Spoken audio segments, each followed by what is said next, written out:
Baik, eh, Assalamualaikum warahmatullahi wabarakatuh. Waalaikumsalam warahmatullahi Selamat wabarakatuh. pagi, Selamat pagi. salam sejahtera untuk kita semua. Sebelum kita mulai pembelajaran, alangkah baiknya kita berdoa dulu. Menurut agama dan keyakinan masing-masing, berdoa dimulai. Selesai. Jadi sebelum pembelajaran dimulai, kita mendengarkan lagu kebangsaan Indonesia Raya dulu kita lebih dahulu. Baik, dimulai.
Terima kasih semuanya sudah mendengarkan dan menyanyikan lagu Indonesia Raya.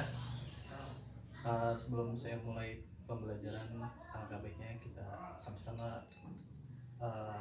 terlebih dahulu Bismillahirrahmanirrahim.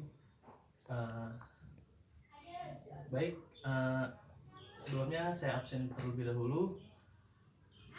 Untuk menyingkat pertemuan ini, absennya saya serahkan kepada ketua kelas untuk mengabsenkan. Setelah sudah nanti bisa disampaikan. Jadi jadi pertemuan kemarin kita membahas tentang akar-akar nasionalisme yang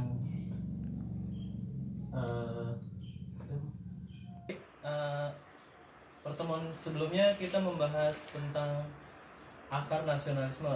Bapak garis bawahi saja, saya Bapak ulas. Jadi definisi tentang akar nasionalisme yaitu adanya rasa mencintai bangsa, memiliki suatu bangsa yang terdapat di dalam jiwa orang-orang tersebut. Jadi seperti itu. Jadi Bapak sebelum mengajar akan memberikan tujuan-tujuan tentang pembahasan pokok yang Bapak akan bawakan dan motivasi.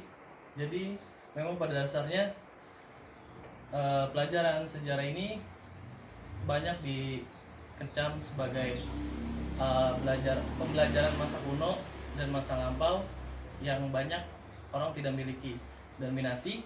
Jadi Bapak harus terangkan bahwa sejarah itu lebih kepada kepribadian bangsa, anak bangsa, karena seperti Bapak Presiden pertama kita, jadi bangsa yang besar adalah warga yang memahami tentang sejarah-sejarah bangsanya yang terdahulu. Jadi seperti itu sih. Baik, selanjutnya Bapak akan masuk ke materi selanjutnya tentang akar-akar demokrasi dari masa lampau hingga masa sekarang.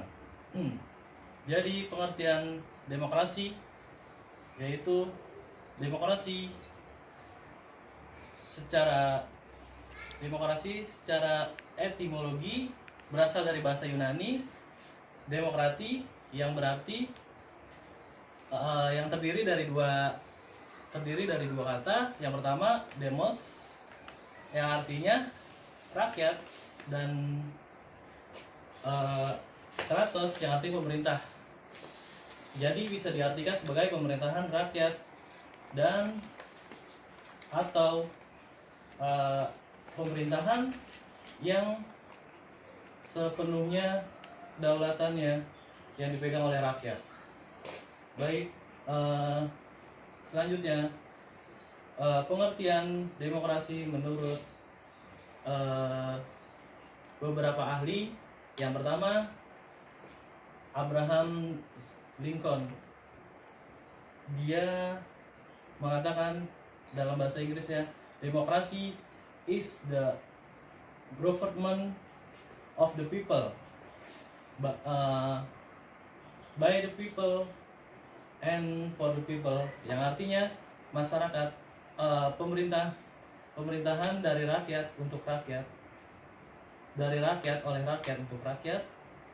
Dan dari Indonesia, Muhammad Hatta, dia berpendapat demokrasi adalah pergantian kedaulatan raja berganti menjadi kedaulatan rakyat. Jadi seperti itu. Dan selanjutnya macam-macam demokrasi. Demokrasi secara penyalurannya kehendak rakyat, yaitu demokrasi secara langsung. Demokrasi secara langsung itu jadi rakyat bebas memilih politik atau kedaulatan secara langsung. Dan yang kedua, demokrasi perwakilan atau demokrasi secara tidak langsung, yaitu demokrasi yang rakyatnya menyalurkan aspirasinya melalui wakil yang telah dipilih beberapa tahun lalu yang telah duduk di parlemen. Jadi seperti itu. Next,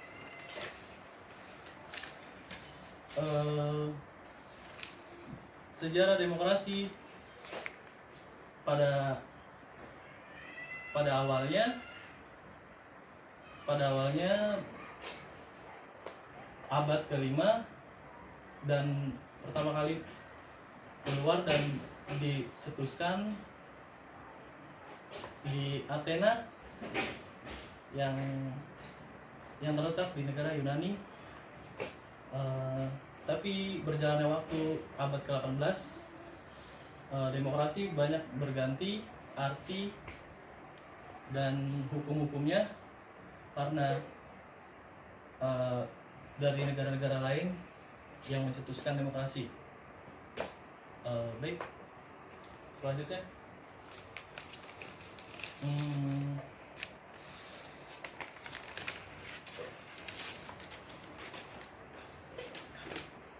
prinsip budaya demokrasi yang pertama, kebebasan, yaitu kebebasan dalam warga negara dalam memilih berbagai pilihan untuk kepentingan sendiri maupun kepentingan bersama tanpa ada tekanan dari pihak manapun.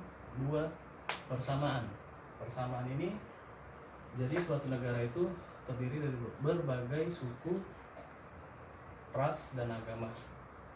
Dan selanjutnya toleransi ini adalah sikap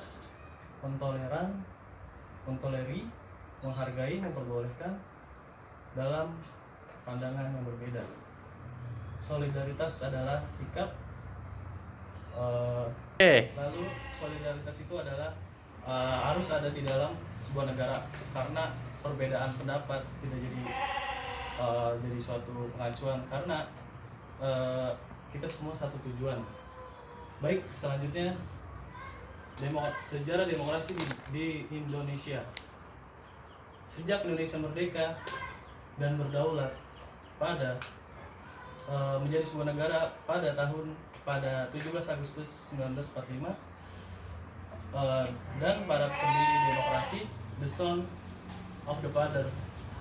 father, melalui Undang-Undang Dasar yang disahkan 18 Agustus 1945, bahwa negara Indonesia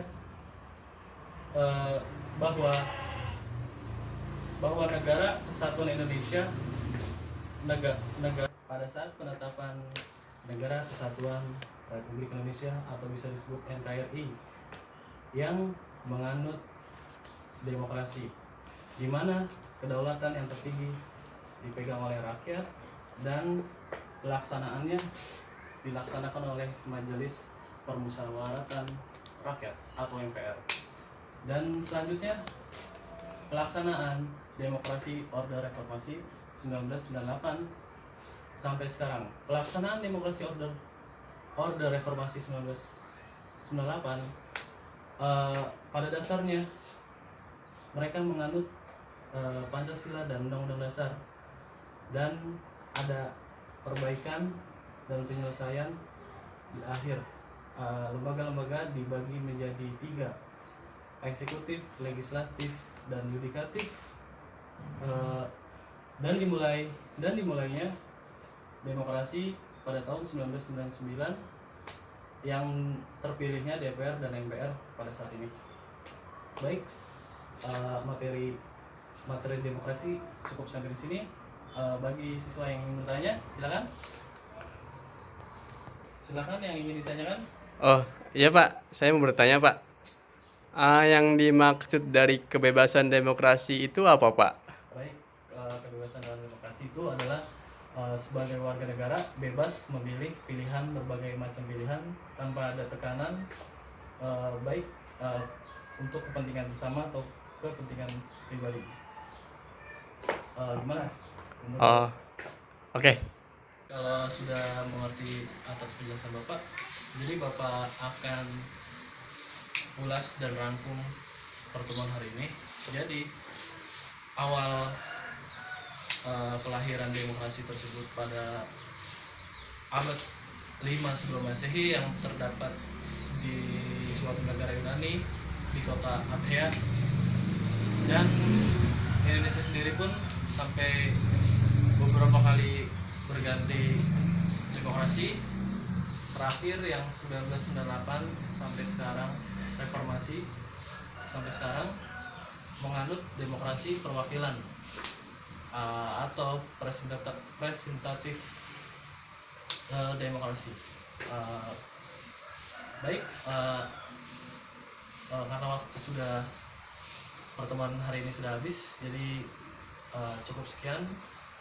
Kurang lebihnya Bapak mohon maaf dan juga pintu maaf sebesar-besarnya. Diakhiri dengan alhamdulillah. Wabillahi taufiq wal hidayah. Wassalamualaikum warahmatullahi wabarakatuh. Waalaikumsalam warahmatullahi wabarakatuh.